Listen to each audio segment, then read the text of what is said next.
فإذا قضيت الصلاة فانتشروا في الأرض وابتغوا من فضل الله واذكروا الله كثيرا لعلكم تفلحون যখন নামাজ শেষ হয়ে যাবে فإذا قضيت الصلاة فانتشروا في الأرض তোমরা ছড়িয়ে পড়ো ছিটিয়ে পড়ো আমার জমিনের বুকে কেন ওই আকাশের বুকে এই জমিনের গায়ে এই পৃথিবীর পরতে পরতে আমি তোমাদের জন্য রিজিক রেখেছি ওয়াসাখখারা লাকুম মা ফিস সামাওয়াতি ওয়া মা ফিল আরদি জামিআন মিন ইন্না ফি যালিকা লাআয়াতিন লিকাওমিন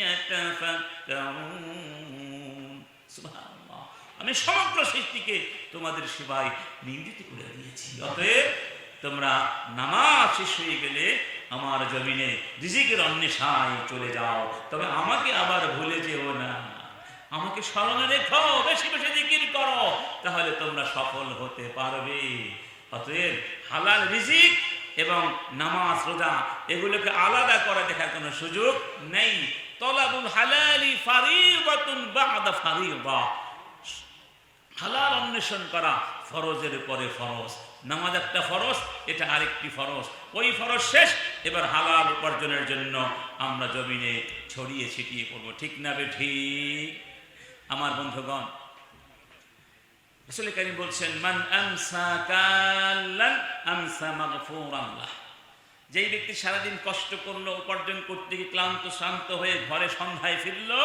সেই ব্যক্তি নিষ্পাপ হয়ে মাগফুর হয়ে ঘরে আসবে তার গুনাহ আল্লাহ সব মাফ করে দিবেন কারণ সে হালাল অন্বেষণ করতে গিয়ে কষ্ট করেছে এই জন্য হালাল যেমন উপার্জন করার জন্য কাজ করতে হবে আল্লাহকেও ভুলে থাকা যাবে রিজালুন লা তুলহিহিম তিজারাতুন ওয়ালা বাইউন আন যিকরিল্লাহি ওয়া ইকামিস সালাহ ওয়া ইতাইজ যাকাহ ইয়াখাফুনা ইয়াওমান তাতাকাল্লাবু ফীহিল কুলুবু ওয়াল আবসার তারাই হলো আমার বান্দা আমার এমন কিছু প্রিয় বান্দা জমিনে আছে ব্যবসা বাণিজ্য ক্রয় বিক্রয় দুনিয়ার জাগতিক কর্মকাণ্ড তাদেরকে নামাজ থেকে বাধা দেয় না যাকাত থেকে বাধা দিতে পারে না আমার জিকির থেকেও বাধা দিতে পারে না কারণ তাদের মনের মধ্যে আমার ভয় আছে কিয়ামতের ময়দানে আমার সামনে দাঁড়াতে হবে সেই ভয় আছে যেই কারণে ব্যবসা বাণিজ্য দুনিয়ার কাজ করতে গিয়ে আমার স্মরণ তারা মনে রাখে আর সেই কারণে হারামের পথে তারা পা বাড়াতেও পারে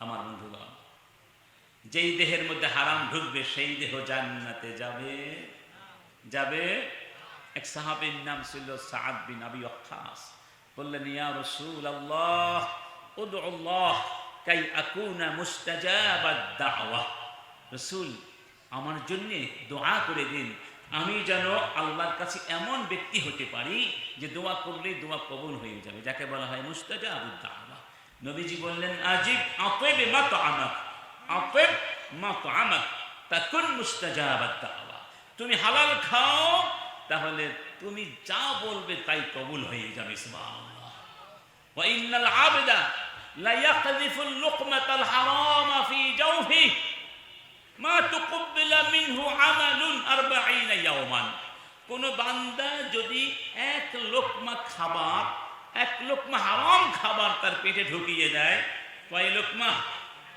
এক লোকমা 40 দিন পর্যন্ত তার কোন নফল ফরজ কবুল হবে না হবে না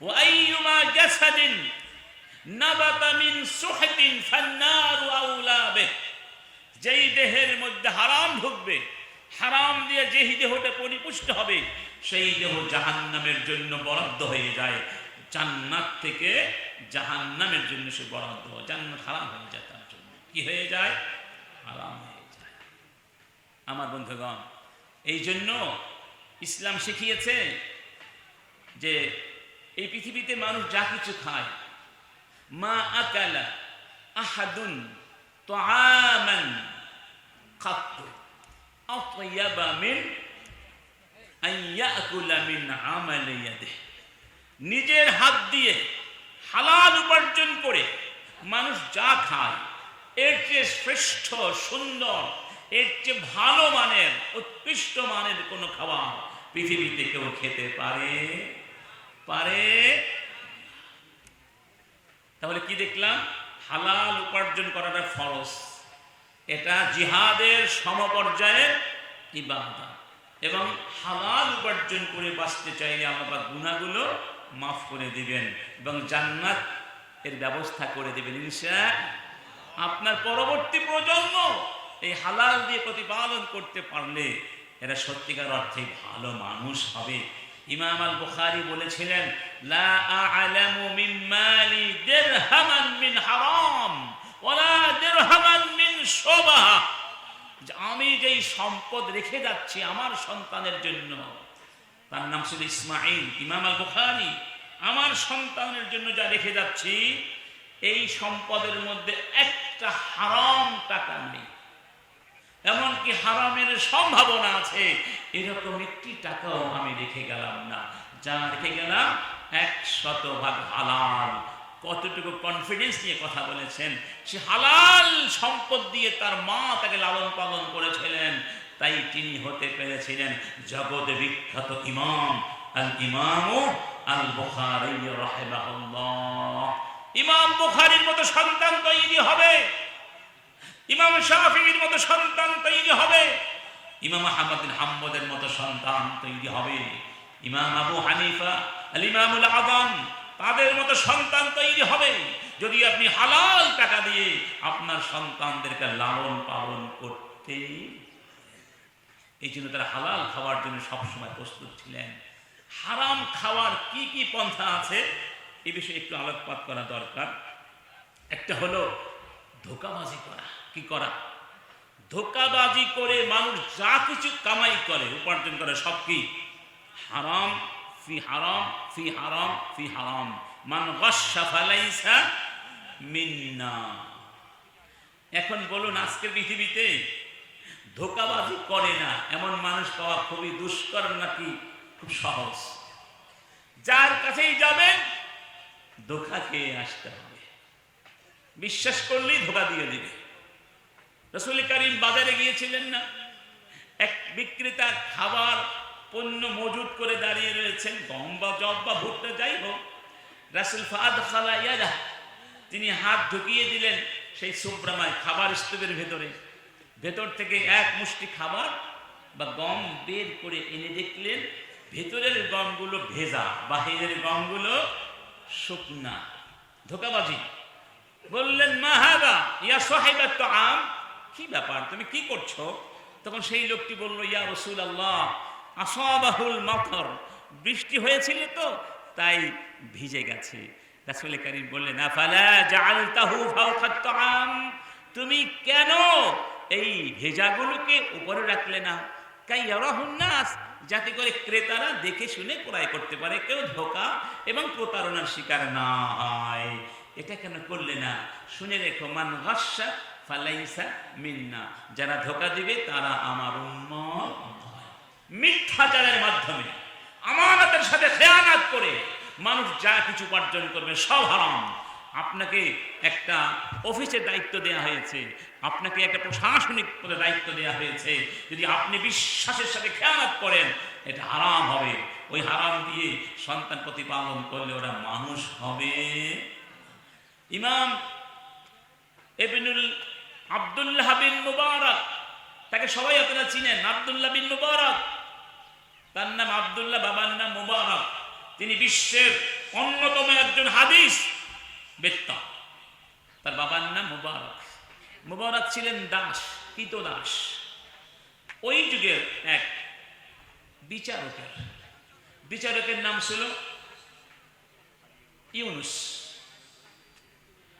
বিচারক বললেন, মুবারক যাও আমার আঙ্গুর বাগানে যাও, বাগানকে পাহারা দিয়ে রাখবে, পরিচর্যা করবে। আমি আঙ্গুর যখন পাকবে, আহরণ করার সময় হবে, তখন আমি বাগানে আসব। মুবারক চলে গেলেন। আঙ্গুর তুলবার সময় হলো। মনিব গেলেন, মুবারক কিছু মিষ্টি আঙ্গুর নিয়ে এসো আর একটু পানি নিয়ে এসো। তিনি পানি নিয়ে আসলেন, আঙ্গুর নিয়ে আসলেন, আঙ্গুরের ছড়া অনকোট। যখন তিনি আঙ্গুর খেতে লাগলেন, আঙ্গুর ছিল টক। বললেন, মুবারক তোমাকে বললাম মিষ্টি আঙ্গুর আনতে, তুমি টক কেন আনলে? আচ্ছা যা হোক, তুমি আবার নিয়ে এসো। তিনি আবার আঙ্গুর আনলেন, এবারও আঙ্গুর ছিল টক। মালিক বললেন, কি হলো তোমার, কেন বারবার টক নিয়ে এসো কেন? আবার যাও, মিষ্টি আঙ্গুর নিয়ে এসো। মুবারক আবার নিয়ে আসলেন, এবারও ফল টক। এখন মালিকের রাগ করার কথা না, মালিক রাগ হয়ে গেলে, আমা তারিফুল হেলওয়া মিনাল হামেদ, কোনটি হেল, কোনটি হামেদ, কোনটি মিষ্টি, কোনটি টক তুমি তাও জানো না? তখন মুবারক বললেন, সাইয়্যিদি কি করে জানবো? আপনি তো আমাকে বাগানের পাহারাদার বানিয়েছেন, আমি তো বাগান পাহারা দেওয়ার দায়িত্ব পেয়েছি, বাগান পরিচর্যা করার দায়িত্ব পেয়েছি। আপনি তো আমাকে বাগানের ফল খাওয়ার পারমিশন দেন নাই, আমি তো একটি ফল খাইনি, কি করে জানবো? তখন মনিব ভাবলেন মনে হয় ছলনা করছে। তিনি সবাইকে জিজ্ঞেস করলেন, যারা চারপাশে ছিল, সবাই এক বাক্যে জবাব দিয়েছিলেন, মুবারককে কখনোই একটি আঙুর খেতে দেখি নাই, এরকম সৎ আমানতদার মানুষ আমরা দেখি নাই। তখন মালিক বললেন, মুবারক তোমাকে আমি আজাদ করে দিলাম। খুশি হয়ে স্বাধীন করে দিলেন এবং বললেন, দাঁড়াও, আমার একটি সুন্দরী মেয়ে আছে, এই শহরের অনেক উঁচু মানের হাইলি কোয়ালিফাইড মানুষগুলো আমার মেয়েকে বিয়ে করবার প্রস্তাবনা দিয়েছে, কিন্তু আমি আমার মেয়েকে তোমার কাছে বিয়ে দিতে চাই, তোমার মতো একজন সৎ মানুষের কাছে। তোমার কোনো আপত্তি আছে? বললেন, আপনার মেয়ে সম্মত হলে আমার কোনো আপত্তি নেই। তখন তিনি সেই মেয়েটিকে বিয়ে করলেন। সেই ঘরে জন্ম নিয়েছিল আব্দুল্লাহ বিন মুবারকের মতো বিশ্ববিখ্যাত মুহাদ্দিস। সুবহানাল্লাহ বললেন না? অনেকে মনে মনে ভাবি, হালাল খেতে চাইলে তো আমি না খেয়ে মরে যাব, না খেয়ে মরে যাব। আমরা কি আল্লাহকে বিশ্বাস করি? আমরা কি আল্লাহকে বিশ্বাস করি? রিজিকের মালিককে। ইয়া আইয়ুহান নাসু যকুরু নি'মাতাল্লাহি আলাইকুম হাল মিন খালিকিন গায়রুল্লাহি ইয়ারযুকুকুম মিনাস সামাই ওয়াল আরদ। হে আমার বান্দারা, হে মানব মণ্ডলী, তোমাদেরকে কত অফুরন্ত নেয়ামত দিয়ে ঢেকে রেখেছে, স্মরণ করো। আল্লাহ জিজ্ঞেস করছেন, বলো তো এই জমিনে আকাশে আমি ছাড়া আর কোন ইলাহ আছে যে ইলাহ তোমাদের রিজিক দেয়? কে দেন? নাহনু নারযুকুকুম ওয়া ইয়াহুম, রিজিক তো আমি দেব। ওমা খালাকতুল জিন্না ওয়াল ইনসা ইল্লা মা উরিদু মিনহুম মির রিজক ওমা উরিদু আন ইউতঈমুন। আমি তোমাদের কাছে খাবার চাই না, রিজিক চাই না, রিজিক আমি দেব। ওমা ইয়াত্তাকিল্লাহা ইয়াজআল লাহু মাখরাজা ওয়া ইয়ারযুকুহু মিন হাইসু লা ইয়াহতাসিব। আমার উপরে তাওয়াক্কুল করো, সততা অবলম্বন করো, আমি এমন জায়গা থেকে রিজিক দিব তুমি কল্পনাও করতে পারবে। আল্লাহ পাখিকে রিজিক দেন না? না পাখি না খেয়ে মরে? এই পাখিও কাকে ডাকে? পাখি কাকে ডাকে? তাওয়াক্কুল করে কার উপরে? সুবহানাল্লাহ। দুনিয়ায় শুধু দিবেন না, পরকালেও দিবেন। রব্বুল আলামিন বলছেন, ফামা উতিতুম মিন শাইইন ফামাতাউল হায়াতুদ দুনিয়া ফামাতাউল হায়াতিদ দুনিয়া ওয়া মা ইনদাল্লাহি খায়রুন ওয়া আবকা লিল্লাযীনা আমানু ওয়া আলা রাব্বিহিম ইয়াতাওয়াক্কালুন। তোমাদেরকে যা দিলাম দুনিয়ায়, এগুলো দুনিয়া, ক্ষণস্থায়ী দুনিয়ার মাকাম। আসল তো আমার কাছে আছে। কাদের জন্য? যারা ঈমানদার এবং তাওয়াক্কুল করে কার উপরে? ওয়াল্লাযীনা ইয়াজতানিবুনা কাবাইরাল ইসমি ওয়াল ফাওয়াহিশ ওয়া ইযা মা গাযিবু হুম ইয়াগফিরুন। তাদের আরো পরিচয় হলো তারা কবিরা গুনার কাছেও যায় না, অশ্লীল কাজের কাছেও যায় না। তাহলে বুঝা গেল যত উপায় আছে উপার্জন করার, যেগুলোর মধ্যে কবিরা গুনাহ আছে, অশ্লীলতা আছে, অশ্লীলতা আছে, এগুলো হারাম। হারাম। সিনেমায় অভিনয় করে যেই সিনেমার মধ্যে অশ্লীলতা আছে উপার্জন করা হারাম। ওইসব অশ্লীল সিনেমার ব্যবসা করে উপার্জন করা হারাম। দেহ ব্যবসা করা হারাম। ঠিক না ঠিক? নামাজ রোজা বাদ দিয়ে খেলাধুলাকে পেশা বানিয়ে উপার্জন করাও কি হারাম? হারাম। কবিরা গুনাহ যেখানে আছে সেখানেই হারাম। রাজনীতির নামে মানুষের সম্পদ লুটপাট করে ব্যাংকগুলো খালি করে বিদেশে হাজার কোটি টাকার ব্যাংক ব্যালেন্স করে বাড়ি গাড়ি করা, এটা তো এক নম্বরে হারাম। ঠিক না ঠিক? মানে কি বললাম? প্রতারণা করে উপার্জন করা হারাম, ধোঁকাবাজি করে উপার্জন করা হারাম, এবং ওজনে কম দিয়ে কারো হক নষ্ট করে কিছু নিজের হস্তগত করার চিন্তা করা, এটাও কি?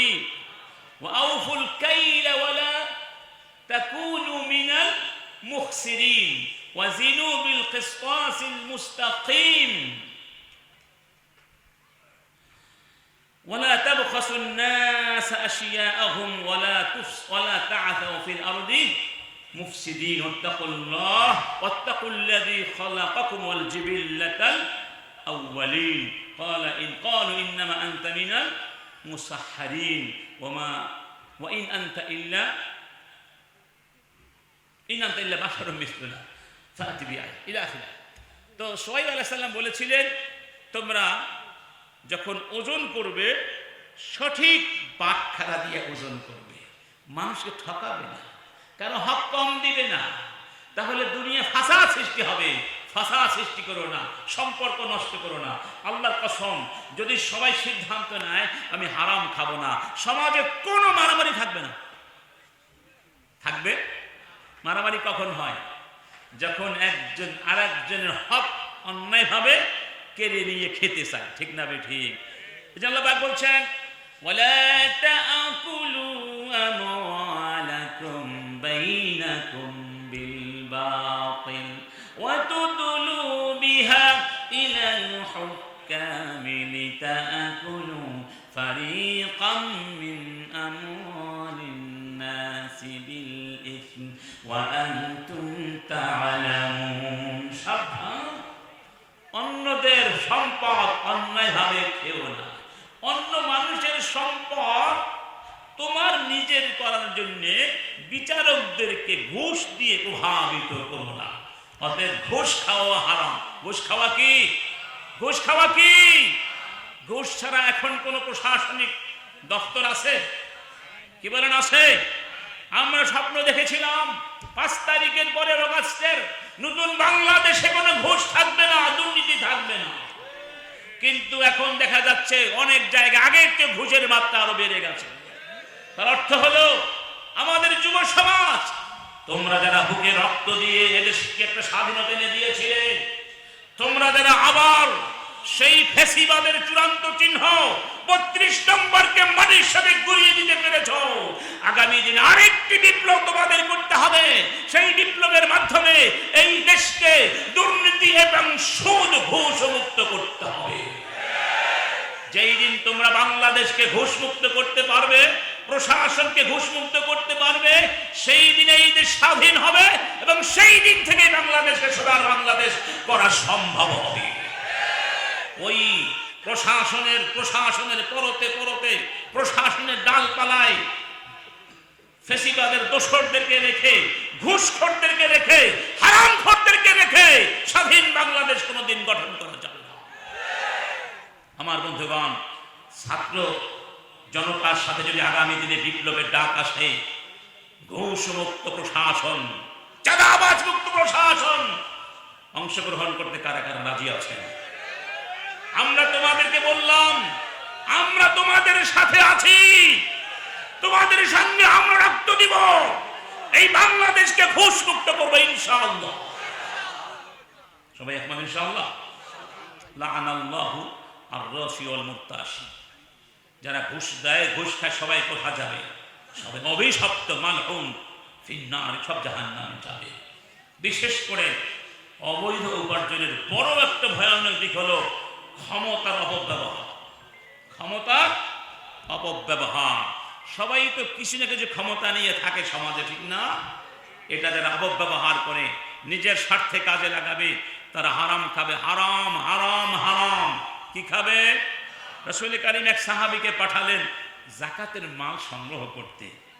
তিনি এসে বললেন, তিনি এসে গোটা সম্পদগুলোকে যেগুলো আহরণ করেছিলেন দুই ভাগে ভাগ করলেন, দুইটা স্তূপ করলেন।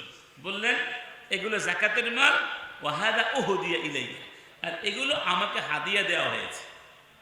এগুলো হাদিয়া, এগুলো যাকাতের মাল। তার মনে কোনো দোষ ছিল না, তাহলে কি বলতেন? আগে থেকে আলাদা করে রাখতেন। রাসূল কারীম তখন বললেন, কি হয়েছে তোমাদের? আমি তোমাদেরকে দায়িত্ব দিয়ে পাঠাচ্ছি আর তোমরা এসে বলো এগুলো হাদিয়া। তোমার কথা ঠিক হতো যদি তুমি দায়িত্ব ছেড়ে দিয়ে, এই দায়িত্ব ছেড়ে দিয়ে তোমার বাবা মায়ের ঘরে গিয়ে ঘুমাও, দেখি তোমার কাছে হাদিয়া যায় কিনা।